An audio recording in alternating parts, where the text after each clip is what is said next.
Lean in a little closer to the fire. Do you feel that heat on your face? It's a good heat. It's a safe heat. But I want you to forget this cool night air for a second. I want you to imagine a different kind of heat. Imagine the heavy, wet air of a jungle so thick that the sun never even touches the dirt. Imagine a place where the trees aren't your friends and the silence isn't peaceful. It's a warning. We're going back in time over 100 years to the foothills of the Himalayas, specifically a place called the Kumaon district of India. Back then, there were no paved roads, no telephones. If you lived in a village in those hills, you were on your own. Your world was made of red dirt, steep cliffs, and the endless green wall of the forest. For hundreds of years, the people and the tigers had a deal. It was a simple deal. The tigers stayed in the deep woods to hunt deer and wild pigs, and the humans stayed in the clearings to grow their crops. It was a balance. But in the year 1900, something broke that balance. Something snapped. Imagine a village in Nepal just across the border from India. It's a normal Tuesday afternoon. The sky is a bright, painful blue. You can hear the sound of a mountain stream nearby and the distant thwack of an axe hitting wood. A young girl, maybe 10 years old, is sent out by her mother to gather some dry sticks for the cooking fire. She isn't going far, just to the edge of the tall yellow grass, maybe 50 yards from her front door. Everything feels fine. The birds are talking to each other. The monkeys are jumping through the canopy. The girl is humming a little song, picking up branches and tucking them under her arm, and then it happens. Or rather, nothing happens. The birds stop. The monkeys go quiet. The wind itself seems to die. The mother inside the hut stops what she's doing. She doesn't know why, but the back of her neck starts to prickle. She looks out the door. The clearing is empty. The bundle of sticks is lying there in the dirt, but her daughter is gone. There was no scream. There was no roar. There wasn't even the sound of a footstep. The mother runs outside, her heart beating like a drum in her chest. She looks at the soft red mud and sees a long, wide mark. A drag mark. It looks like someone dragged a heavy sack of grain into the bushes. And next to that mark, she sees a footprint.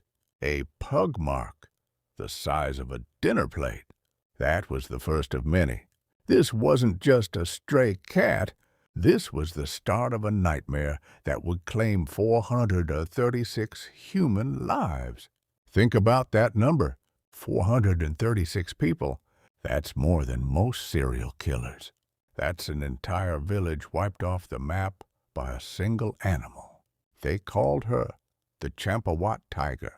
But why did she do it? Why would a tiger, the king of the jungle, start hunting humans? Usually, tigers are terrified of us. They smell our wood smoke, and they run the other way. They see our clothes, and they hide. So, what changed? To find the answer, you have to look at the tiger itself.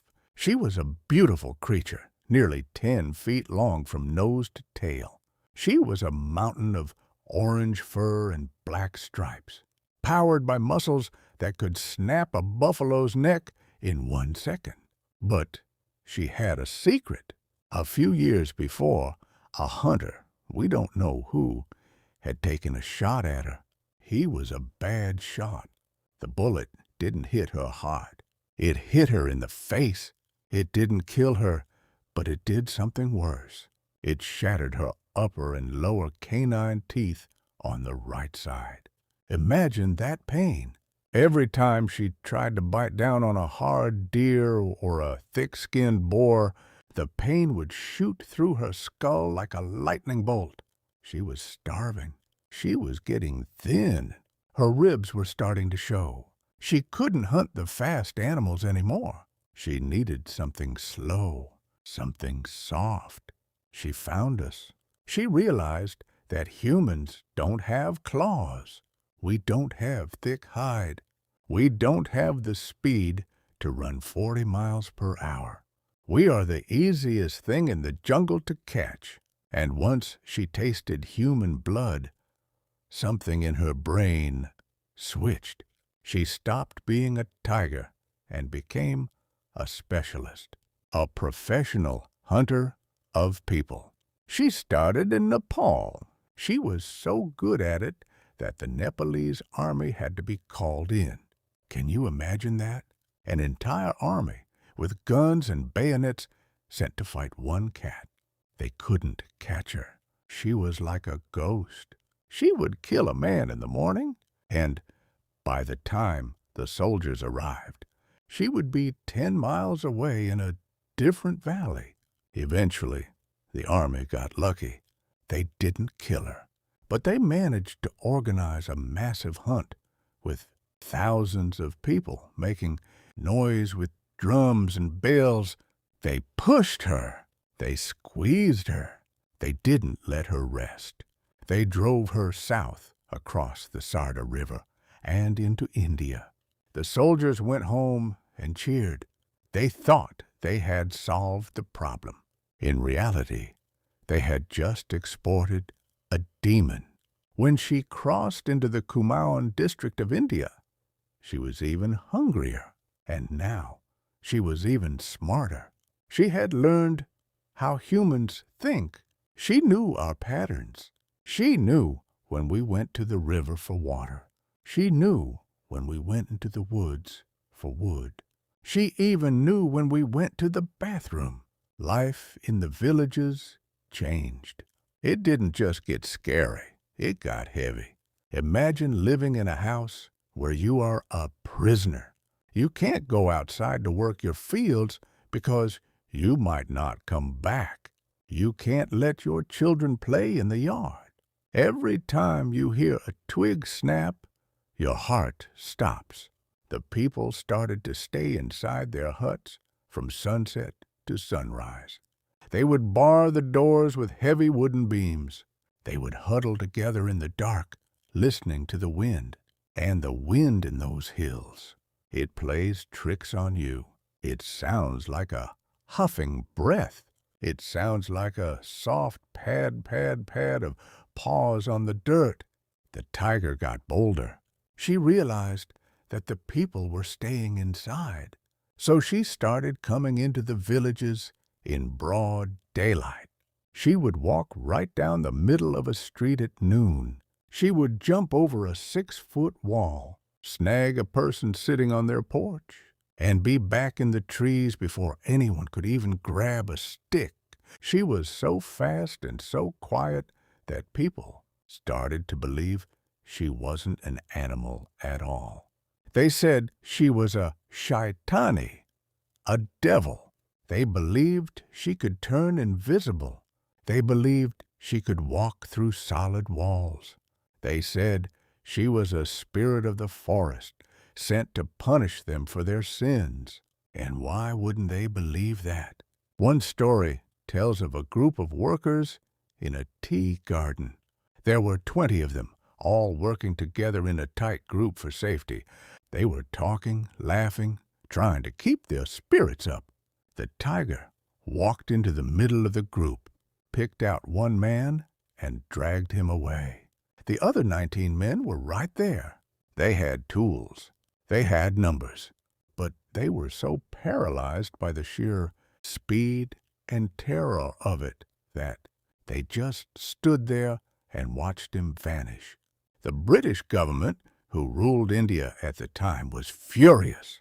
They offered huge rewards. They sent in their best hunters, men who had killed dozens of tigers before. These hunters walked into the woods with their high-powered rifles and their big hats, looking for a fight. They didn't find one. The Champawat Tiger would watch them from the ridges. She would sit in the shadows of the rocks and watch the hunters walk right past her. She knew what a gun was. She knew that if she made a sound, they would shoot. So she stayed silent. She waited for them to get tired. She waited for them to go back to their camps to sleep. And then she would find a villager who was alone. The death toll kept rising. 50 people, 100 people, 200 people. Entire villages were abandoned. People just packed up whatever they could carry and ran. They left their homes, their crops, and their history behind because the ground was soaked in blood. The tea gardens of the Kumaun, the pride of the empire, turned into ghost towns. The weeds grew over the paths. The houses fell apart. By the year 1907, the tiger had claimed 436 lives. She was the most famous killer in the world, and she was still out there.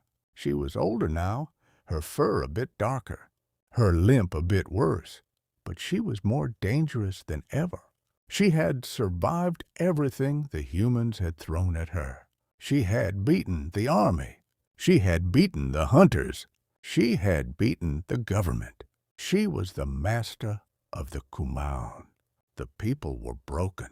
They stopped praying for a hunter. They just prayed for a quick death. They had lost all hope. But then, word reached a man who lived in a small house near the woods, a man who didn't care about money or fame, a man who understood the silence of the jungle better than anyone else alive. Put another log on the fire, friend. The shadows are getting long, because next time we talk about the man who finally answered the call of the terrified villagers, a man named Jim Corbett. And believe me, the game he was about to play, it wasn't a hunt, it was a war. But for tonight, just remember that silence. And if you hear a twig snap out there in the dark, well, it's probably just the wind. Probably. By 1907, the Kumaun district of India had stopped being a place of living people and had become a place of ghosts. The Champawat tiger had moved beyond being a predator. She was now a psychological weight that crushed every village she touched. When the government finally sent for Jim Corbett, they weren't just sending for a hunter. They were sending for a man who understood the language of the woods better than the people who lived in them. When Corbett stepped off the train at the nearest station, the first thing that hit him wasn't the heat. It was the absolute stillness. Usually an Indian rail station is a riot of noise. Vendors shouting, bells ringing, people pushing. But here, the platform was nearly empty. The few people he saw didn't look at him. They moved with their heads down, their eyes darting toward the tree line every few seconds. He didn't bring a team of soldiers. He didn't bring a pack of hunting dogs. He brought a single rifle, a small bag of supplies, and a mind trained to notice things that other men ignored. As he walked toward the village of Champawat, he passed through what should have been thriving tea gardens. Instead, he found rows of waist-high weeds. The tea leaves, which should have been harvested months ago, were rotting on the bushes. Tools were lying in the dirt, rusted and forgotten. It looked like a war had passed through, but there were no bullet holes and no burned buildings. There was only the green, suffocating wall of the jungle. The villagers didn't welcome him with cheers. When he arrived at the gates of the main settlement, he found the doors barred with heavy timber. He had to knock for a long time before a small window opened. The face that looked out at him wasn't curious. It was hollow. These people had seen hunters before. They had seen experts from the British Army arrive with shiny boots and expensive guns, only to leave a week later when they couldn't find a single hair of the tiger. To them, Corbett was just another man who was going to die. Corbett's first task wasn't to hunt. It was to listen. He spent the first night sitting on a hard wooden chair in a small hut, listening to the elders tell stories. They didn't talk about a tiger.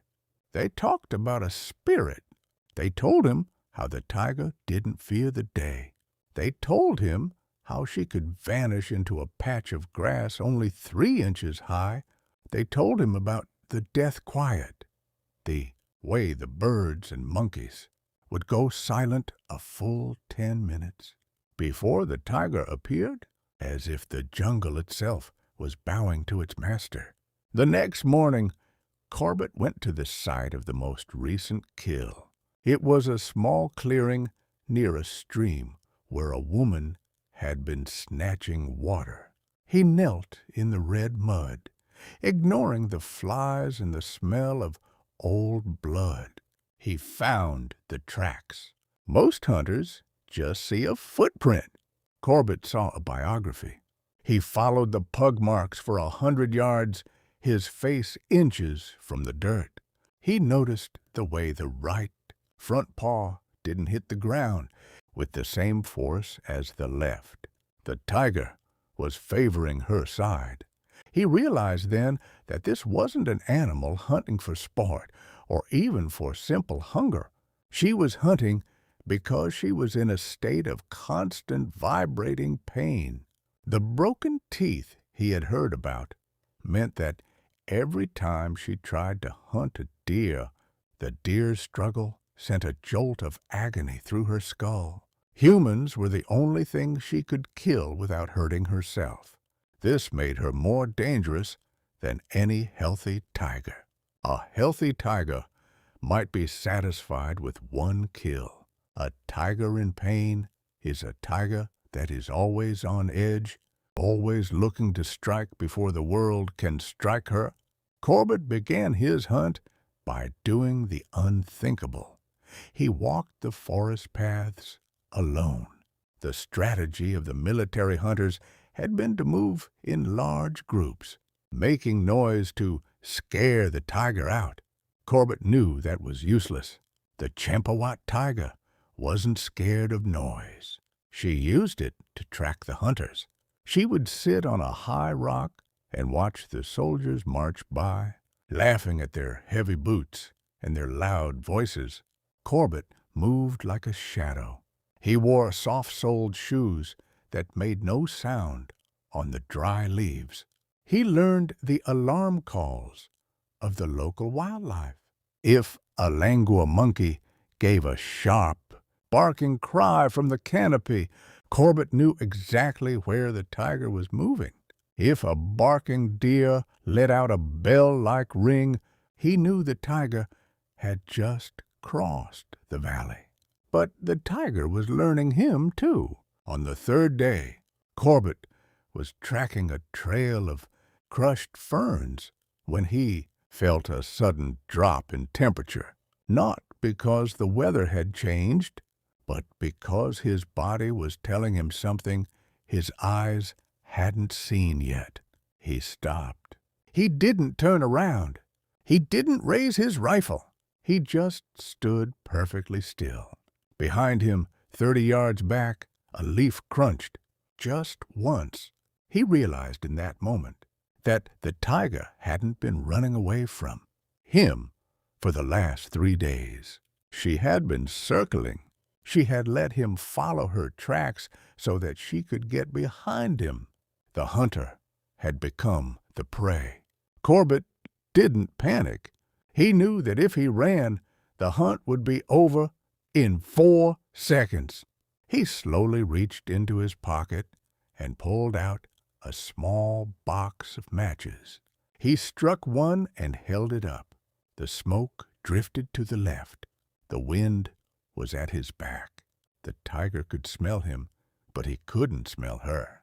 He began to back away, one slow step at a time, his eyes fixed on the dense wall of green. He saw a flash of yellow, just for a microsecond. It wasn't a tiger, it was an eye, a single, unblinking eye watching him from the shadows of a rhododendron bush. He didn't shoot. He knew the brush was too thick.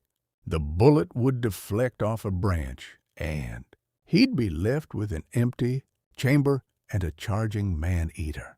He kept backing away until he reached the edge of a steep cliff. He sat there with his back to the drop-off, his rifle across his knees, and he waited. The sun began to set.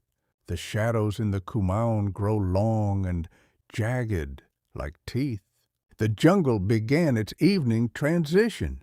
The birds went to sleep, and the night hunters began to stir. Corbett sat in the growing dark, his finger on the trigger, listening to the tiger breathe. He couldn't see her, but he could hear the low, huffing sound of her lungs. She was waiting for him to blink.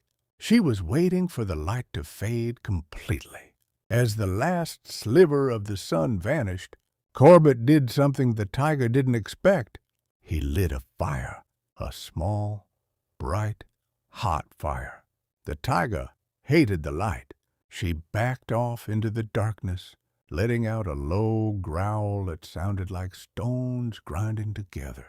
Corbett stayed there all night, feeding the fire with one hand and holding the rifle with the other. He didn't sleep. He knew that if he closed his eyes for a second, he would become number 437. When morning came, the tiger was gone, but she had left a message. Right at the edge of his firelight, there was a single, deep scratch in the earth. It was a marker, a boundary. The village of Champawat was still silent, but Corbett was no longer just a man with a gun. He was the first person in 7 years to look the demon in the eye and live. The real hunt, the final bloody struggle, was about to begin. The standoff by the fire was just the beginning of the end. After that night, the tigress didn't go back to the deep woods. She stayed close. She had realized that the man with the rifle was different from the others, and she began to treat him like the ultimate prize. The final act began in the village of Pali. Corbett was miles away when the attack happened, but he heard the news through the jungle telegraph. The way news travels from village to village through shouting and drum beats. A young woman had been taken. She had been gathering fuel on a steep hillside right above her home when the orange blur struck. Corbett arrived at Pali while the sun was still high, but the village was already paralyzed. He didn't ask for a place to sleep. He went straight to the hillside. The trail was a map of horror because the woman had been snatched from a steep slope. The tigress hadn't been able to carry her cleanly. There were drag marks through the sharp shale, bits of cloth snagged on the gray thorns, and a heavy, consistent spray of blood that refused to dry in the humid air. He tracked her into the Pali Gorge. This was a place where the mountains seemed to have been split open by a giant axe. The walls were hundreds of feet of sheer crumbling rock. At the bottom, a shallow river cut through a forest of dense, tangled oaks. The air down there was cold and smelled of wet stone and rotting leaves. Corbett was exhausted. He had been on the move for days. His boots were falling apart. and his eyes were raw from staring into the shadows. He pushed through a thicket of rhododendrons and found what was left of the victim. It was the 436th time this had happened. But for Corbett, the sight never got easier. He stood in the silence of the gorge and felt a cold, quiet anger settle into his bones. Then the jungle went dead. There is a specific kind of silence that happens right before a kill. It's not just the absence of sound. It's a pressure in the air. Corbett looked up.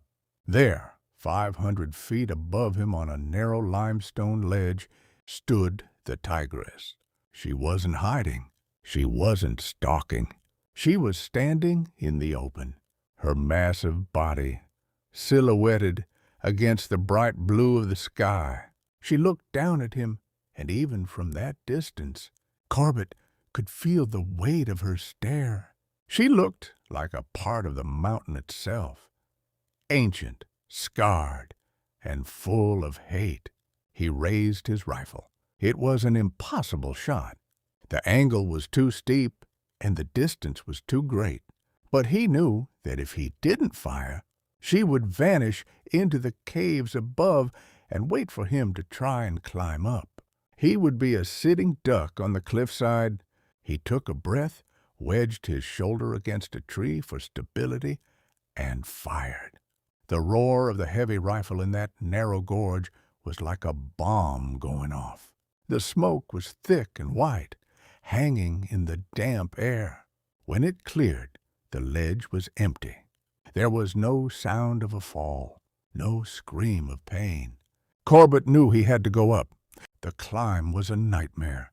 He had to sling his rifle across his back, leaving himself completely defenseless. He used his fingernails to claw into the cracks of the limestone.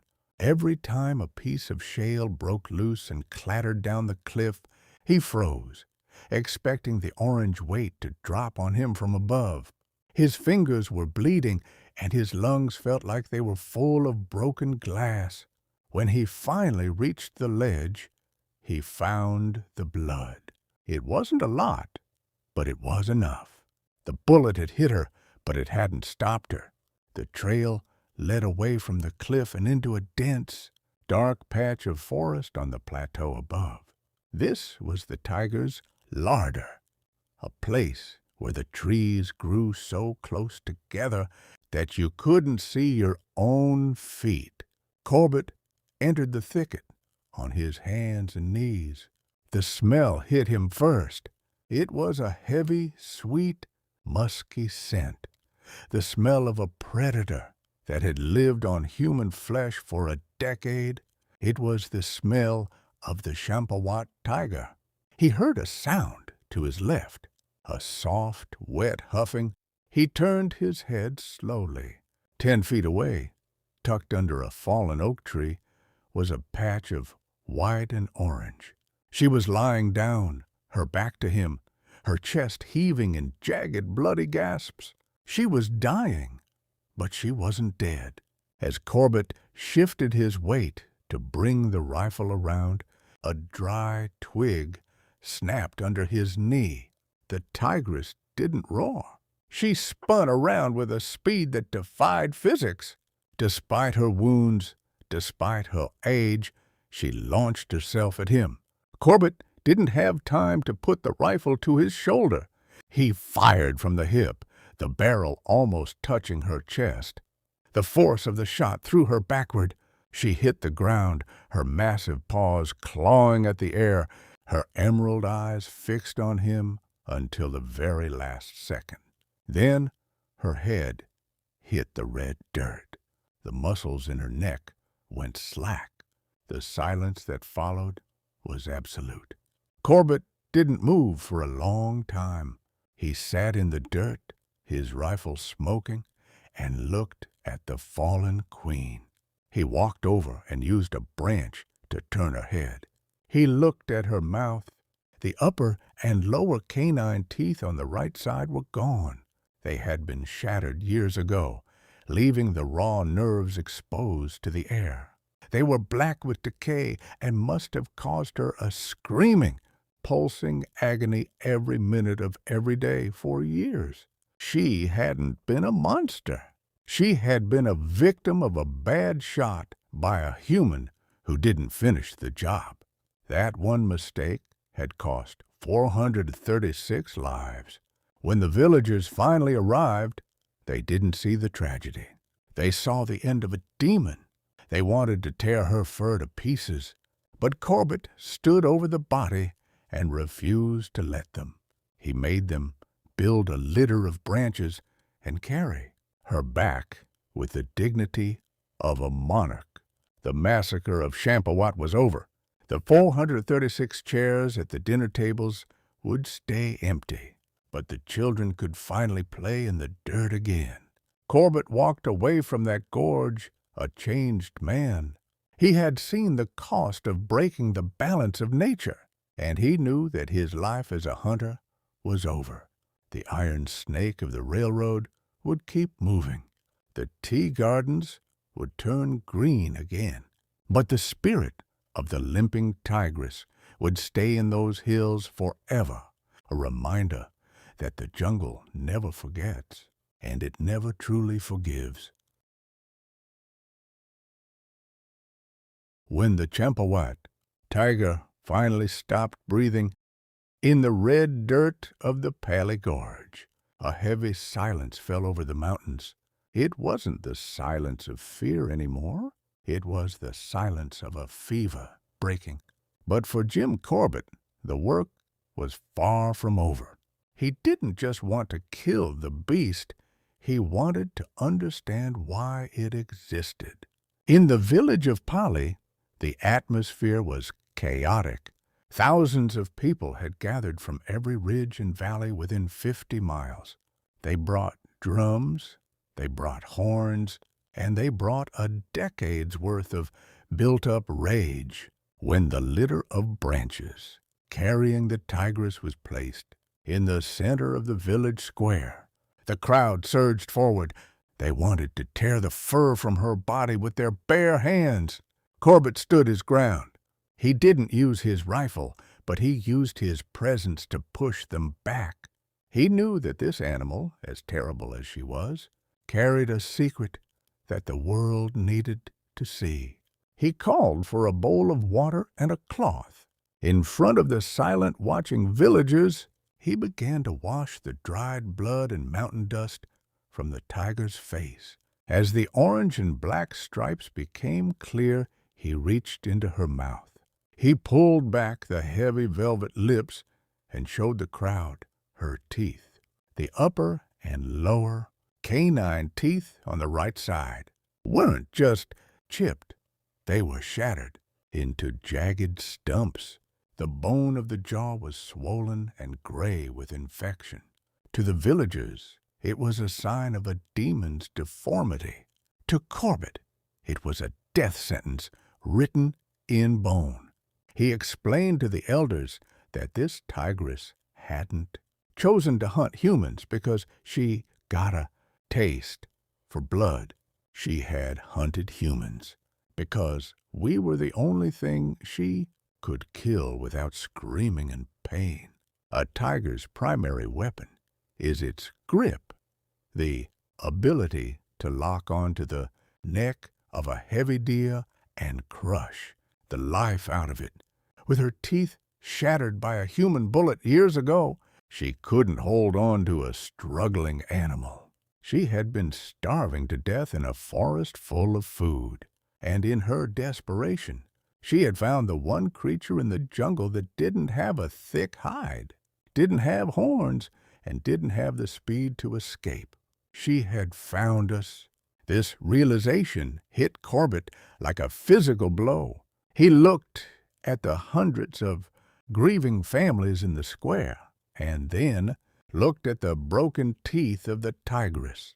He realized that the massacre of 436 people wasn't just a natural disaster. It was a human-made tragedy. A bad shot by a careless hunter years before had created a monster. That night, while the village celebrated. Corbett sat alone on the edge of the clearing. He looked at his hands, which were still stained with the tiger's blood. He realized that if the world didn't change how it treated the jungle, there would be more Champawats. There would be more villages turned into graveyards. He began to write. He documented every detail of the hunt, the way she moved, the way she hid, the way she tracked him. He wanted the government to understand that the man-eater wasn't a separate species of animal. It was a normal tiger that had been pushed to the edge. But the mountains weren't finished with him. Just as the Champawat Tiger was being skinned and her bones prepared for study, a runner arrived from the district of Chowgar, many miles to the north. The runner didn't have to say much. He just handed Corbett a small piece of paper. It was a telegram. It contained only 3 words. The mother returns. Another tiger, or perhaps 2, had begun a new reign of terror in a different valley. The Shaitani was dead, but the pattern was repeating. The balance of the Kumaun was still broken. Corbett looked at his rifle. It was a 500 modified black powder rifle, a heavy, brutal tool. He didn't want to pick it up again. He wanted to go home to his garden and his books. But he looked at the runner, a man who had traveled 2 days on foot through tiger territory just to find him, and he knew he couldn't say no. He realized that he had become the only shield between the villagers and the forest. He wasn't just a hunter anymore. He was a specialist in human survival. As he packed his bags for the Chowgar district, he made a silent vow. He would kill the man-eaters because he had to, but he would spend the rest of his life making sure no more were created. He would tell the stories of the dead so that the living would learn to respect the boundaries of the jungle. The Champawat Tiger was the highest death toll in history, but she was just the first chapter in Corbett's long war. Ahead of him lay the Chowgar man-eaters, the Rudraprayag leopard and the bachelor of Pawalga. He was walking into a life of shadows, where he would spend more time sleeping in trees than in beds. He stepped out of the village of Pali and back onto the mountain path. The sun was setting, turning the Himalayan peaks into a wall of jagged, golden teeth. He didn't look back at the cheering crowds. He looked forward into the deep green of the next valley, where another ghost was waiting for him. The hunt was moving, the legacy was beginning, and the silence of the Kumaun was about to be broken once again. When Jim Corbett walked into the Chowgar district, he didn't find a single trail. He found a web. For 3 years, the people of this region had been living under a shadow that didn't just strike from the front. It struck from everywhere. This wasn't the work of one lonely, broken tigress. This was the work of a team. The Chowgar man-eaters were a mother and her full-grown cub. In the world of predators, there is nothing more dangerous than a mother teaching her young how to hunt. And these two had learned that humans were the ultimate prize.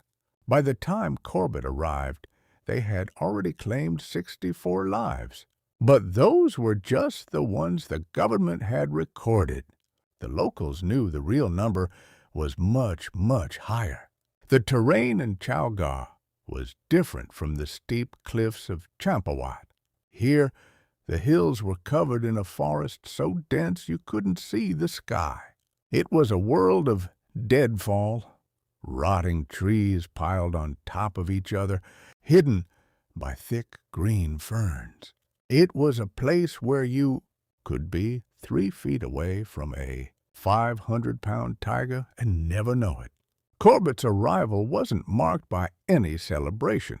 He walked into a village that felt like it had been carved out of fear. The houses were huddled together, and the people moved in silence. They didn't even look at the forest anymore. To them, the trees weren't a source of wood or fruit. The trees were the bars of a cage. He spent his first few weeks trying to separate the tracks. Imagine the mental toll of that work. You are on your hands and knees in the wet dirt, looking at 2 sets of pug marks. One set is large, the pads worn and heavy, the mother. The other is slightly smaller, the claws sharper, the step more energetic. The cub. They moved in perfect synchronization. One would stay on the ridge to watch for danger, while the other would drop down into the ravines to kill. Corbett realized he was being outplayed. In Champawat, he had been the tracker. In Chowgar, he was the one being tracked. He told a story of a day he spent near a small mountain stream. He had found a fresh kill, a goat that had been snatched from a nearby pasture. He knew the tigers were close. He sat in the hollow of a dead oak tree, his rifle ready, his eyes scanning the green wall in front of him. He stayed there for 6 hours, as still as a stone. He didn't blink. He didn't breathe. As the sun began to set, he felt a sudden chill. It wasn't the evening air. It was that jungle sense again. He didn't look forward. He slowly, painfully, turned his head to the left. There, sitting just 10 feet away on a mossy rock, was the mother. She wasn't crouching. She was sitting like a house cat, watching him with an expression that Corbett described as curiosity. She had been there for hours. She had watched him watch the forest. She had played with him. And then he heard a sound behind him, a soft, wet thwack of a tail hitting a leaf. The cub was behind the tree. He was caught in a pincer. If he moved to shoot the mother, the cub would be on his back before he could pull the trigger. If he turned for the cub, the mother would close the 10-foot gap in a single leap. For the first time in his life, Jim Corbett truly believed he was going to die. But the mother did something unexpected. She didn't growl. She didn't snarl. She simply stood up, let out a low pruff sound, a call to her young, and melted into the ferns. The cub followed. They weren't done with him. They were just enjoying the game. They wanted to see him sweat. They wanted him to know that in this forest, he was just another piece of meat. Corbett went back to his camp that night and realized he had to change his soul. He couldn't hunt these two with logic. He had to hunt them with instinct. He stopped using the forest paths. He started moving through the thickest, most dangerous parts of the deadfall. He wanted to meet them where they felt safest. The hunt dragged on for months. Corbett's health began to fail. He was plagued by abscesses in his ears that made him nearly deaf in one side, a death sentence for a hunter who relies on sound. He was dizzy, he was weak, and he was alone.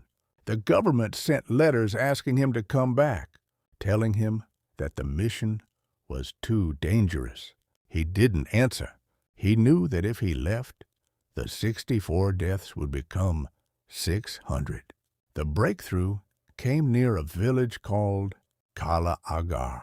The tigers had become so bold they were attacking people in their own backyards.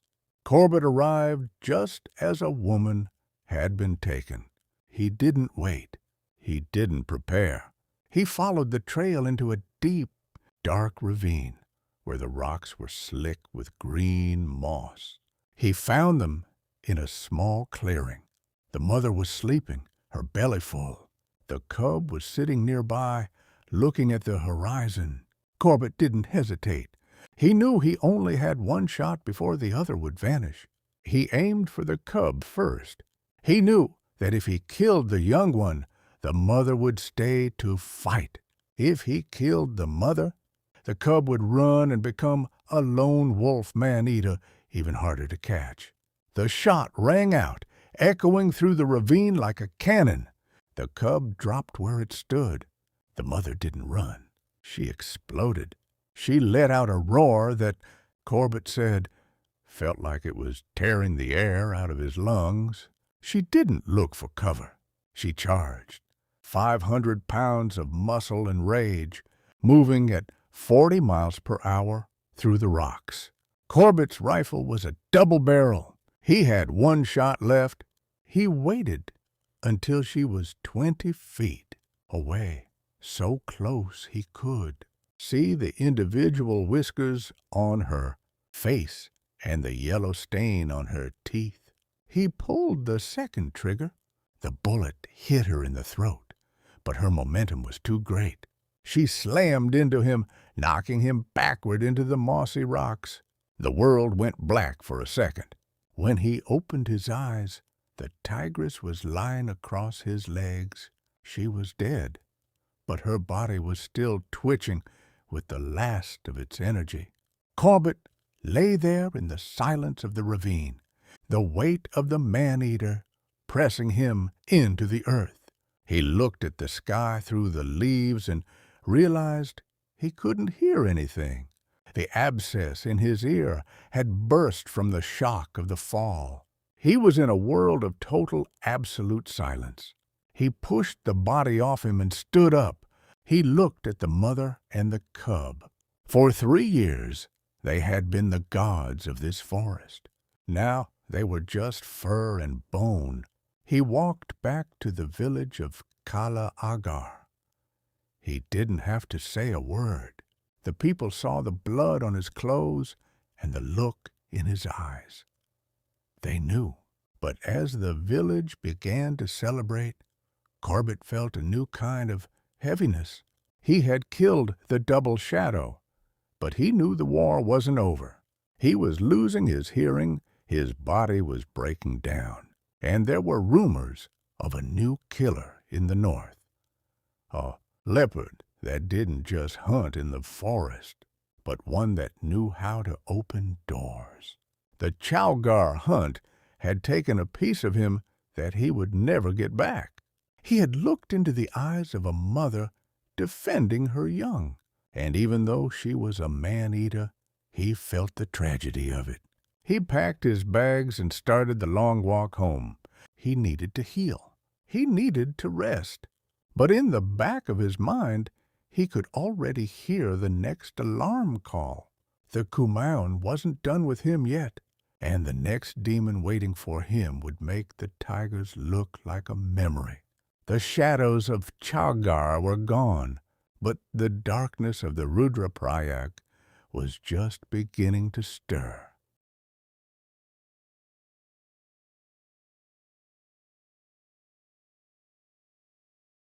By 1938, Jim Corbett was 63 years old. In the mountain villages of India, that is an ancient age. His joints ached in the cold morning mist, and the heavy 500 rifle felt heavier with every mile. He had spent his life protecting the people of the Kumaun, and he had promised his sister Maggie that he was done. He wanted to spend his remaining years with a camera, capturing the beauty of the tigers he had spent decades killing. But the jungle has a way of calling back those who understand it. In the district of Thak, near the Sarda River, where his journey began with the Champawat Tiger, a new shadow had appeared.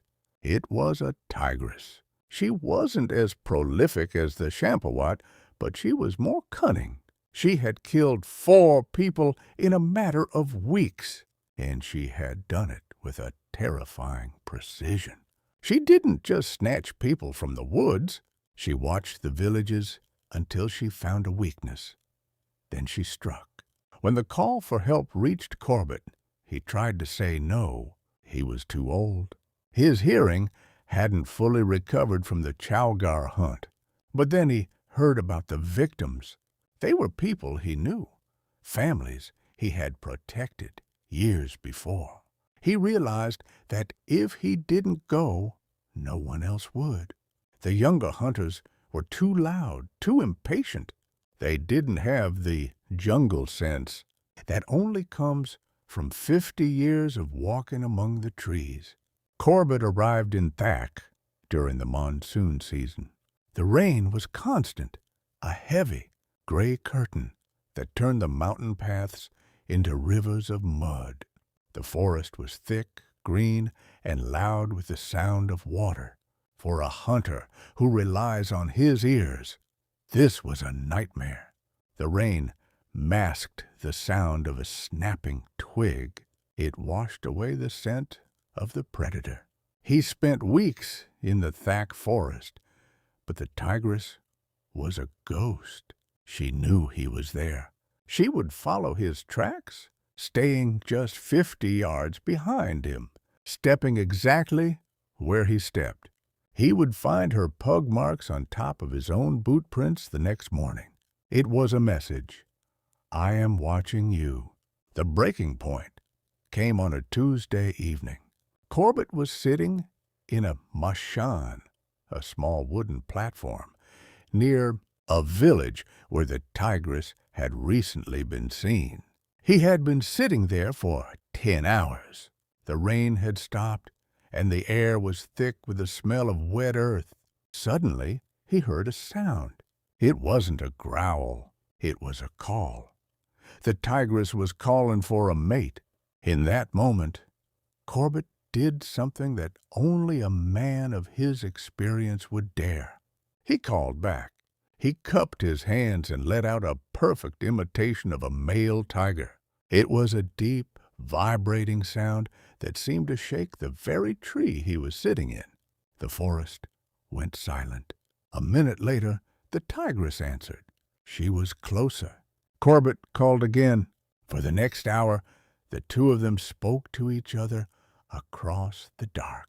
It was a conversation between two masters of the woods, one human, one animal, both knowing that only one would see the sunrise. The tigress began to move toward him. Corbett could hear her now, the soft pad of her paws on the wet leaves. He checked his sights, but it was getting dark. The shadows were merging into one big wall of black. He saw her. She stepped out of a thicket of ferns 50 yards away. She was massive, her fur glowing orange in the fading light. She was looking for the male tiger she had heard. When she didn't find him, she realized she had been tricked. She didn't run. She crouched. Her tail began to twitch, a sign of a charge. Corbett raised his rifle. His hands were steady, but his heart was heavy. He knew this would be his last shot. He aimed for the center of her chest and squeezed. The roar of the rifle echoed off the mountains. The tigress leapt into the air, a blur of orange and white, and vanished into the ravine below. Corbett sat in the tree all night. He didn't know if he had hit her. He knew that a wounded tiger in the dark is the most dangerous thing on earth. He waited for the sun. When the light finally touched the forest floor, he climbed down. He found the blood. It was a heavy trail leading down toward the river. He followed it for a mile, his rifle at his shoulder, every nerve in his body screaming. He found her near a small pool of water. She was lying on her side, looking at the mountains.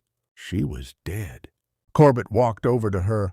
He didn't feel the relief he had felt after Champawat. He didn't feel the anger he had felt in Chowgar. He looked at the tigress, a beautiful, healthy animal that had only turned to man-eating because her territory had been destroyed by logging and fire. He put his hand on her fur. It was still warm. He realized that the era of the man-eaters was a symptom of a dying world.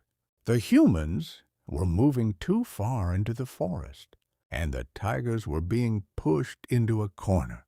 He walked back to the village and told the people the news. They cheered, they danced, and they offered him gifts. But Corbett didn't stay for the celebration. He handed his rifle to a young man in the village and told him to keep it safe. "I am done," he said.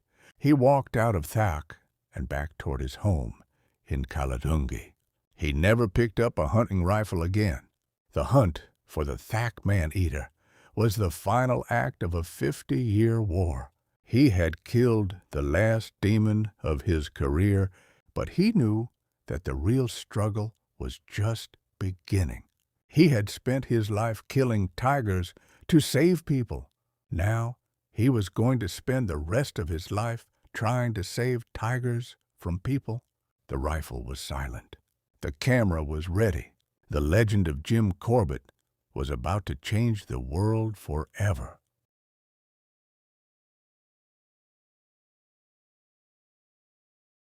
The rifle that had ended the reign of the Thak man-eater was never fired again. Jim Corbett returned to his home in Kaladungi, a small village nestled at the foot of the hills he had spent 40 years defending.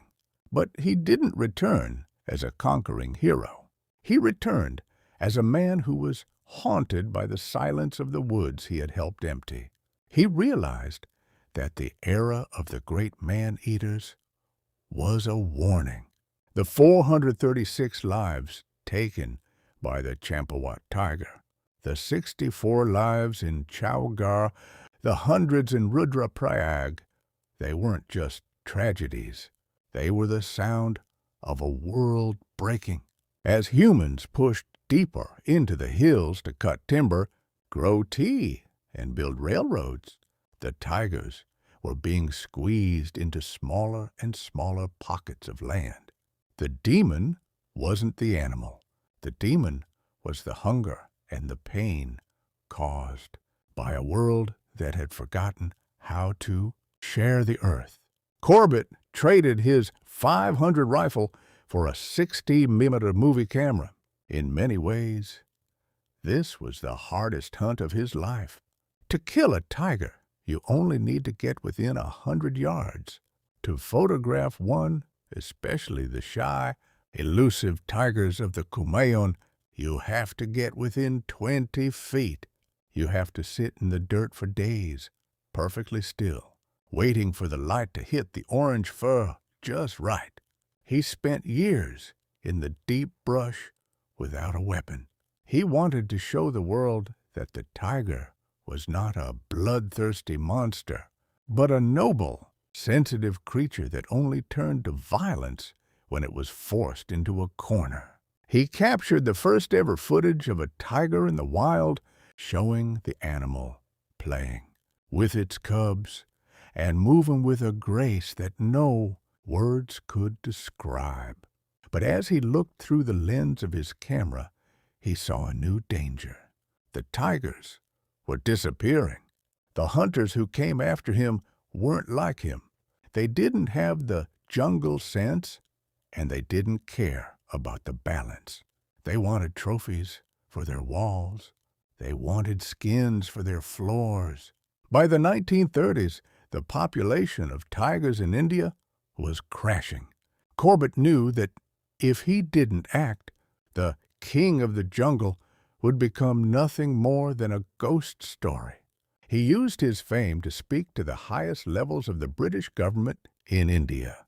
He didn't talk about the terror of the man-eaters.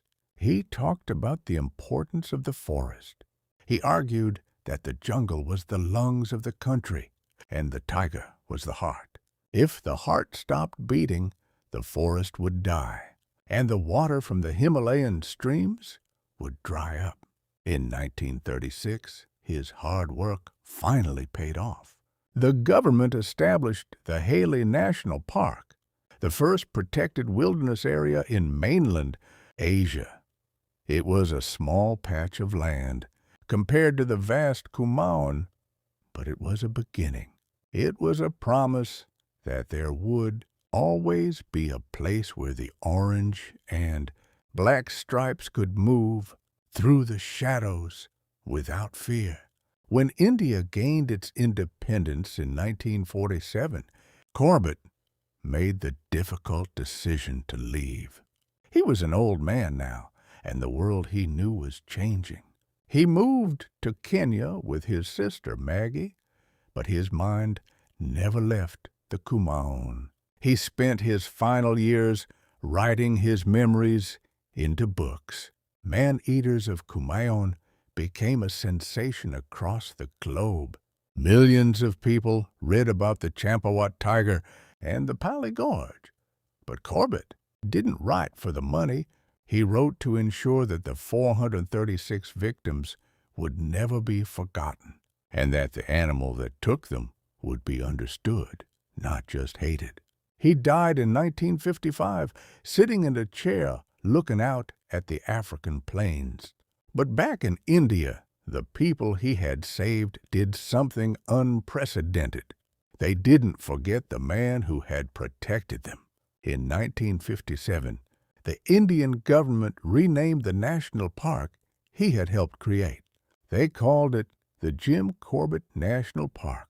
It remains one of the most important tiger sanctuaries in the world today. If you go to the Kumaon Hills now, the red dirt is still there. The sal trees still grow thick and dark. The wind still whistles through the mountain passes. And the tigers are still there, too. They are no longer the man-eaters of legend. They are the protected residents of a land that finally learned its lesson. The story of the tigers that hunted villagers is a dark chapter in history. It is a story of blood, terror, and a decade of silence. But it is also the story of how one man's journey through the darkness led him to the light. Jim Corbett started as the man who killed the tigers, but he ended as the man who saved them. The 436 souls of Champawat are at peace. The Shaitani is a memory, and the jungle is finally loud again. The birds are singing, the monkeys are calling, and deep in the green shadows, a tiger is moving. It isn't looking for a village. It isn't looking for a fight. It is just going home. The hunt is over. The legacy is eternal.